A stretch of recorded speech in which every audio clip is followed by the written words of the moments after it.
નમસ્કાર મિત્રો, વિડીયોમાં તમારું સ્વાગત છે। તો મિત્રો, અત્યારે હાલની ખૂબ જ મોટી ખબર સામે આવી રહી છે। ત્યારે મિત્રો તમને જણાવી દઈએ કે આવતીકાલથી આ વસ્તુ પર પ્રતિબંધ।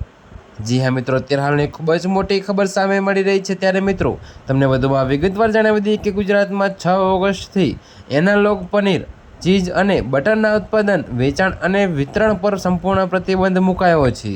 જોકે મિત્રો, આરોગ્ય મંત્રી પ્રફુલ્લ પાનસરિયાએ આ જાહેરાત કરી હતી। જી હા મિત્રો, અત્યારે હાલની આ ખૂબ જ મોટી ખબર સામે મળી રહી છે। ત્યારે મિત્રો તમને વધુમાં એ પણ જણાવી દઈએ કે કુદરતી ફેટના બદલે વનસ્પતિ તેલમાંથી બનતા આ નકલી ઉત્પાદનો સ્વાસ્થ્ય માટે હાનિકારક છે। ફૂડ સેફ્ટી એક્ટ હેઠળ ભેળસેળિયા એકમો સામે કાર્યવાહી કરાશે। ત્યારે મિત્રો આ નિર્ણયથી ગ્રાહકોને શુદ્ધ અને ગુણવત્તાસભર ખાદ્ય સામગ્રી મળી રહેશે। તો મિત્રો અત્યારે હાલ માટે આટલું જ। મળીશું નવી અપડેટ સાથે। અને જો તમને અમારા વિડીયો પસંદ આવતા હોય તો વિડીયોને લાઇક, કોમેન્ટ, શેર અને અમારી ચેનલને સબસ્ક્રાઈબ કરવાનું ભૂલતા નહીં મિત્રો।